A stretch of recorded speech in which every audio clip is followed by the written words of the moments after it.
Hi, everybody. My name is Estella Smith and Foster, and today I'm going to be talking to you all about how to build unstoppable self confidence. So, I like to first of all thank Bernadette for inviting me to join this amazing event.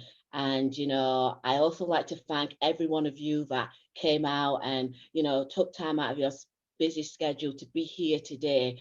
And it's just going to be an amazing, amazing day. And you're going to learn, I'm sure you've learned a lot and you're still going to learn more to come. So, I was really excited when Bernadette told me that she was going to be writing her second book. And I was even more excited to read it. And when I started reading it, I just couldn't stop. I had to read it in one sitting. It was full of so much information where, it helped me take my business to another level. And the thing that really resonated with me was that when she was talking about it was like your confidence and you. But what was really amazing is how she used building a house to how you should be building up your self confidence. I was blown away when I read that. I was like, this is what we all need to do. And because over 80% of us have lacking self esteem, self confidence. Even myself, only a few years ago, I was part of that 80% myself. But using all the information and tools that I'm going to be sharing with you today, it changed me, and I hope it's going to change you as well. So I want to say, I want to start by saying to you, what would you do if you had more confidence today? Would you go for that promotion that you've always wanted to go for? Would you do that, go for that, start your dream business you've always dreamed about? Or would you go and ask that person out for a date who you thought was out your league? Yes. Just imagine that confidence. Imagine your self worth. Imagine you building yourself up. Imagine that anybody that's been criticizing you, that it just falls off your back. Imagine that you are the ally of yourself. You're the most powerful person. Now, once you have that feeling, I want you to hold on to it. I want you to feel yourself full of this confidence. Feel yourself, feeling yourself that you're unstoppable. Because in the next what 15, 30 minutes, I'm going to give you some tools that you can hold on to this. You will leave this seminar today, walk away being full of confidence and be able to put that in any situation that comes your way today. So we believe, I want you to believe in yourself so that when you're unstoppable, you can do anything that you want in your life. And I want you to know that the things that you're not having today is not due to you're not having the funding. It's not due to, I don't know the knowledge, I haven't got the skills, it's not due to any of them things. The main reason why you're not where you are or you haven't got what you want is due to your self belief, the lack of confidence and the lack of your self belief. But we're going to change that for you today. So, anyway, having confidence is, I believe, is more important than having a vision, more important than having a goal, more important than focusing on that. Yes, I'm good at this, so I can do that. Having a confidence is what would lead you to where you need to be. Because without confidence, you're not going to set the goals. And even if you do, you're not going to go out and do it. So, what do I mean by confidence? So, um, I want to give you an example of me when I was in England. I remember I was a senior accountant and we shared an office with a really good co-worker. And every day we go in, we said, want to set up our own accounting practice. And we got all excited and every day we'll be talking about it. We'll come in, we have the name, we'll know who our client's going to be. And we talked about it every day for months. And I was thinking to myself, this is a no-brainer. We're both accountants. Of course we can set up a business. Of course we can do accounting. We do this. We've got all the knowledge. And there's two of us as well. But fast forward a few years and there's me now leaving my job, saying goodbye to my friend, saying goodbye to my dream of opening a practice in UK as I head off to Canada. And we had everything, but the thing that we both lacked was our self-belief in ourselves, our self-confidence. And without that, you get stuck. You get stuck in your dreams, and but most of all, you get stuck in the wishing world. That wishing world is, I wish I did this, I wish I did that. So, so what is self-confidence? I would say it's ability to believe in yourself.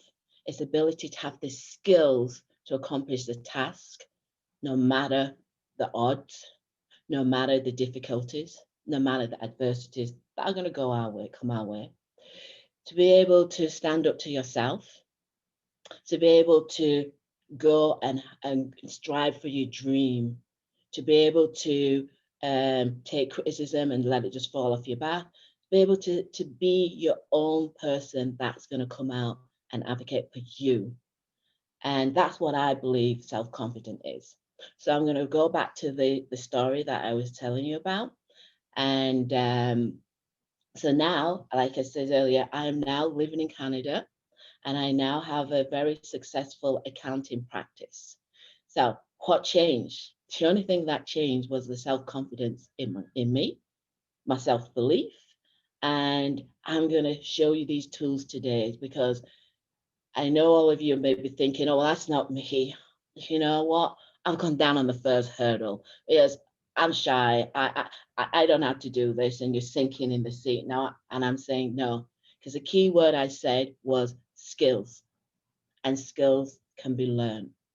And this is what we're going to be doing today with me and with all the amazing people that's going to come along and tell you their story. It's a skill that we can take away and we can learn for today. So you ready to get started, everybody? Yes? Awesome. So let's go. The first one I want to talk about is having a positive mindset. Now, let me start by saying to you, getting self-confident is not going to be a button that you just press and, hey, presto, we're there. No. Self-confident is something that you're going to have to work on, and it's going to take persistent, and it's going to take repetition, repetition, repetition. So yes, you're going to have to work on this daily. Let's face it, confident and a positive mindset, we find it very easy when it comes to something that we love. We know we've done it for a long time, so we're no longer a novice in it. But then we try to take that same self-confidence and put it into something new, something that we don't know. It's a new skill that we're learning. And then we think, what's happening? We need to be able to have a mindset, a positive mindset, that in any situation that we're in, that we can fall back on this self-confidence. Well, let's face it. I said persistent and resistant. But the problem is, how many of us fall down at the first sign of failure? I know I held my hand up for that. How many of us bail out after the first bit of adversity? I hold my hand up for that as well. And then let me go even one step further. How many of us bail out to problems that we have created in our own minds? I have to hold two hands up for that. And the reason why I hold two hands up for that is I remember a time where I had left my job and I wanted to start a business. I didn't know what it was going to be. And I decided to start selling products on Amazon. I go on a course, get trained up to see what to do. And I remember they said clearly, put one product on Amazon and don't look at anything else until you've mastered that and it's made so much money, X amount of money. And I'm a person, if you tell me to do something, because you're the expert, I'm going to do it. But a couple of months later, I had 2 products on Amazon, and that's not me. So you'd be asking, didn't you say just to put one on? I did. So what happened? What happened is that I talked myself out the first one. I did all the research, like they said, I got all the samples, I did everything like that. And all of a sudden it was like, who do I think I am? Why am I doing this? I'm putting stuff on Amazon, little on me, and it's not going to sell. And then have complaints, and it all just started playing out in my head. So I went for another project, very similar, but again, I started doing the research and everything, and it started going again, same thing, talking about who am I, who are this. I had to stop and thought to myself, this is a cycle. I could have 10 products in front of me and I still won't put up on Amazon because I didn't believe in myself. I didn't have the confidence. I didn't have the positive thoughts going through my mind. As you could hear, it was all negative thoughts. So I stopped and I used all the tools that, some of them, I'm going to just tell you a few of them because I've only got a certain amount of time. And I changed my thinking process. It was like stopping my negative thoughts in the tracks. And I ended up putting the two products on because I had got all the information from it, and both of them went on to doing very well. So, like I said, it's a skill and we can learn that. And this is what I did. The next one, which is a biggie for me, challenge the inner critics. We all have that. Talked about it earlier, and we're just going to expand it a little bit more, which is our self-talk. Now, yes, we all have that self-talk talking to us daily. Bernadette will know because we've done this. She will vouch for me. I'm a shopaholic. I get it. I hold my hands up. I like shopping. I went shopping one time with Bernadette. I think I burnt her out. But I love shopping. And so when I go shopping, I'm in the changing room, and you're putting on the jeans and you're buttoning it up. And as soon as I put the last button and I look in the mirror, just press play, the tape starts. And it's like, oh my goodness, look at my butt. Oh my goodness, my thighs are big. I knew I shouldn't have eaten that donut yesterday.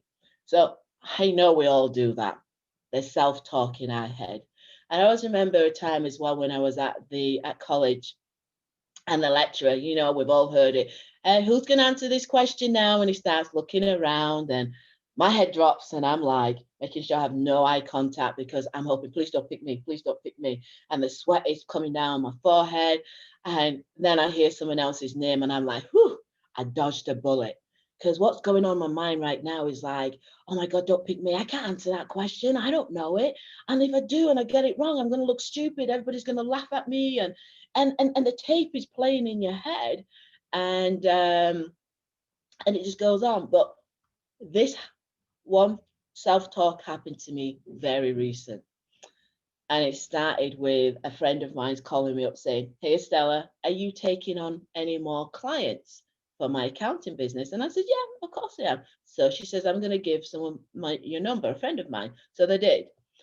And a couple of weeks later, he calls and we got talking, and we had the same thing in common. Like, he's from England, we had the same dry sense of humor. And at the end of about an hour conversation, he says, you know what, Stella, I really want you. I don't want you as my accountant. I want you as my CFO. Now, most people are being like so excited. But what did I say? I said, oh, no, no, no, that's not me. I says, no. I says, the business is too big and it's new. And, I says, I think you need someone else with more experience. And he was like, no, I'm sure it's you, but let's talk about it more and let's go for lunch because we were talking over the phone. So I says, okay. So anyway, a couple of days later, we go for lunch. I had given him my resume, my CV, and he now sits down and says, me and my wife, we really want you on board. You're the right fit for what we're looking for. And again, I said, no, I think it's a big company. It's, you need someone else with more experience, and, I want to let you down, etc. So again, he says, look, just think about it. Okay, a couple more days, think about it and get back to me. And I says, okay. And today I thank God that he gave me the opportunity to think about it, because I remember walking home in my house, and as soon as I got in the door, I walked up the stairs into my bedroom. I went to my side cabinet, opened the door, and pulled out a letter. And that letter was my confident letter I wrote. And I wrote it in a time where I felt I had all the confidence in myself. And it was like a bragging letter, because they're going to be days that we're not going to feel all confidence. We're not going to feel the self-worth. We're not going to feel all that. So we need to have something to break that cycle. And I wrote down this letter. And this is what I want you all to do. Write that letter, because right now you're going to go away and you're going to feel, yes, I can conquer the world. But there's going to be days where you don't feel like that. So I had all this self-talk in my head going on, and it was like a tsunami. It was a wave after wave after wave. Everything from the past came up forward. How, who am I? You're not going to turn out to be anything. You're not smart.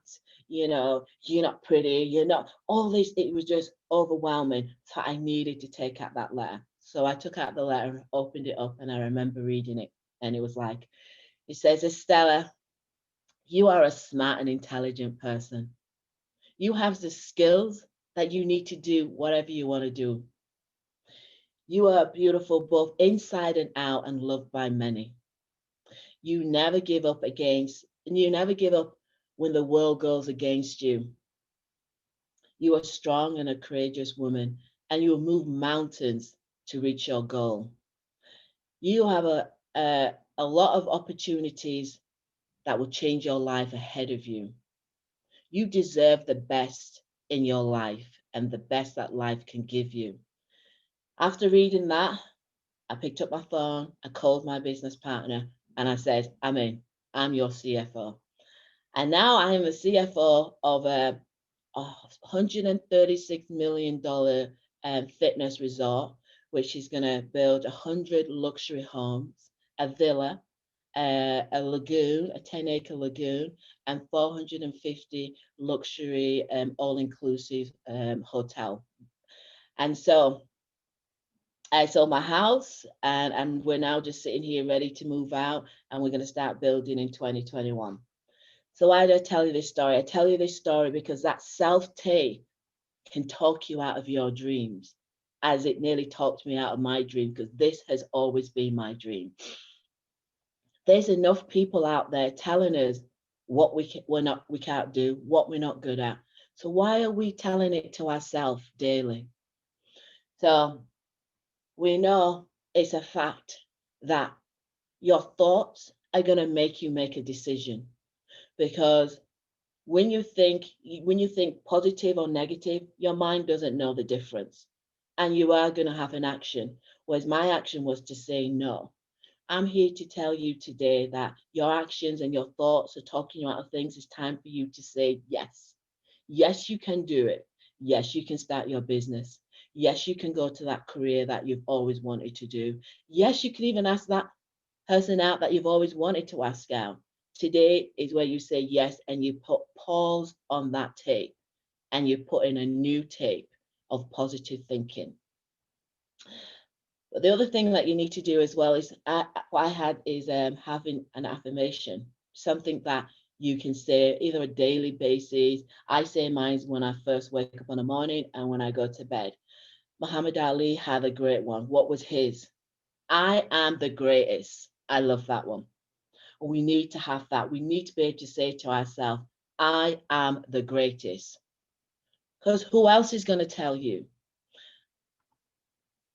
You need to have a quiet moment in your bedroom, quiet moment when you're brushing your teeth, when you need to affirm this affirmation. Mine's to me is, I am the captain of my ship and I master my own fate. That's my affirmation. I say it daily, and I say it on the morning, and I say it on the night. Because I am a sibling. I'm from a family of 10, and I'm the youngest of the 10 siblings. I came from the ghetto. I So I have no reason to be a CFO of a multi-million company, but I am the captain of my ship and I am the master of my fate. And if I don't say it to myself, and if I don't believe in it, then who will? So start by writing down your own affirmation and look at that every morning. I put mine on the mirror. So I see it when I wake up, when I brush my teeth, and I see it when I go to bed. And so the other thing that I want to move on to is interpret feedback your way. I got that from you, Bernie. I like that. Your way. So, self-confidence. Self-confident people, they interpret feedback the way they choose to. Now, the best way for me to do is to give you an example of this. I remember it was many years ago. I was going to a football match with a friend of mine to watch her son play football. And she looks over and says to me, he's not very good. He's like his dad, he's not good at playing it, but he loves sports, so and he loves going, so he keep going. Anyway, at the end of the match, we go home to their house, and later in the night, the dad comes home and he comes in all excited and he says, "Hey son, how was your football match? How was the game go?" And the son jumps off the seat, "Hey dad, it was great. We scored 3 goals and I assisted 2 of them." And I was thinking, I don't remember him touching the ball, but I learned a lesson from him that day. And it was the way he interpreted it. He assisted, and he was correct. He turned up. He was on in the game. He was on the field. I don't know what he was playing because I'm not very good at football. Sorry, and but he did. So he interpreted his feedback is that he was part of 2 goals because he was there. So how many of us would have gone, "Oh, I didn't do very well. I didn't touch the ball." He interpreted it a positive way. Another example, which I really love, was I was at a friend's house one, I know a while ago as well, and I always remember saying, as we always say, "How did you meet?" The husband jumps in and says, "Oh, we met at college. I went up to her and I asked her out, and she just looked at me and said no." So she says, "Okay," went back home, and I thought, a couple of days later, I thought, I've got it. I've got my best jeans on, I've got my best shirt on. She didn't see me, it was the lighting. I'm gonna stand underneath the lighting so she can see this asset she's gonna be getting. Anyway, he asks her out again, and she looks at him and she says, "No." She goes away, and he was like, she didn't see everything. So he goes again, but this time she decides to send up a friend to say to deliver the message this time, and the friend goes, she says, "She won't go out with you if hell freezes over, if you're the last person in this world, or if you two was the only 2 people left to populate this earth, she's not going to go out with you." So, and he looked at her and he went, "Oh, so there's still a chance then." I was like, I was just how he interpreted his feedback. Now, I bet you like thinking, "Oh my goodness, I'm going away. I'm never going to ask him again." How many people that would have scared them, like, "Oh, I'm not going to ask out another woman again," or etc. But he interpreted his own feedback his way. And right now, he's married to her. They've been married for 20 years. They've got a beautiful family, all because he chose how to interpret his feedback his way. So this is a thing, and this is why it builds your confidence up, because if you start interpreting feedback the negative way, what we're going to do, our confidence starts going down, our self-belief starts going down. We believe, "Oh, everybody's going to answer us that way." But by interpreting your feedback and say, "Oh, there's hope," or, "You know what, I can use that line on someone else," or whatever it may be, but interpret where it's going to build your confidence up. So anyway, so I don't. I have to. I hope I haven't gone over time, Bernadette, because I know I can talk. But anyway, I just like to just say this, the last thing here. I want to talk about fake it till you make it. This is going to be the last one. Hopefully, I haven't gone over time. Um, how do so? I don't recommend that you do this all the time because it's not something you can sustain. But it is going to be something that will help you in a time where you may be transitioning to a new position or anything like that. And I remember a time where I had to use that. And it was a time again back in the UK, I was working for the NHS and there was always going through these reorganization. So one more time, they're going through a reorganization and I said, enough is enough. I'm going to look for another job. So I did. I didn't know what I wanted to do. I just recently qualified. So, but then all of a sudden I was ended up in an interview at a college to be a lecturer for an accounting position. And I was like, what the hell am I doing here? I don't even know how I got there. I can't even say it, but I did. And I thought, this is not me. I'm not a person that is up front speaking to people. Um, I'm a person that's behind the scene. Now, I know all my friends will listening to this like, but Stella, you can talk a lot. I get it. Yes, I can talk a lot. I'm usually behind the scene. So anyway, I remember they called and they said, "Hey Stella, you've got the job." And I was like, "Oh my God, what am I gonna do? I've never done this before, never taught before." And I remember I just had left church that week or that day, and I remember my pastor's training or talk for that day was, a lot of us lose opportunity by saying no. He says, say yes now, and then figure out how you're going to do it later. So I thought, okay, I'm going to do what he says. So I said yes because it was June, and I didn't have to worry about it to September. But that summer went by really quickly. And before I know it, I'm at college. I'm walking down the corridor. I'm walking into the classroom full of 20 people, all ready and eager to learn. And it was there and then that I decided I'm gonna fake it. I've got to fake it because I was so nervous. My knees were shaking, and I thought I'm gonna fake it. So I stood up, plastered a smile on my face, started the icebreaker and everything, and the rest was history. But a couple of months later, I decided to tell them that this is my first time I'm teaching. This is my first class, never taught before. And they all said, really? He said, we don't believe it. He says, you came in the first day with so much confidence. I thought you've been teaching for years. So, like it says, I had to fake it because I was so nervous. But by doing that, it built up my confidence. And I wasn't faking it forever. It was just for that day or so. And then my confidence caught up with where I was. So, there's also a study at the University of Sussex that found out that people, we are wired to respect the opinion of confident people more than insecure people. And I found that having a confidence is more important than when it is when you're being successful in your career. So having the confidence is more important. So, like I said earlier on, anybody can learn this. Anybody can learn the confidence, but you need to practice daily until you can start to feel the confidence building up inside you. You're going to have to, gradually move your mindset to the positive side. You're going to have to start believing in yourself so that you can achieve the greatness that is in each and every one of you today.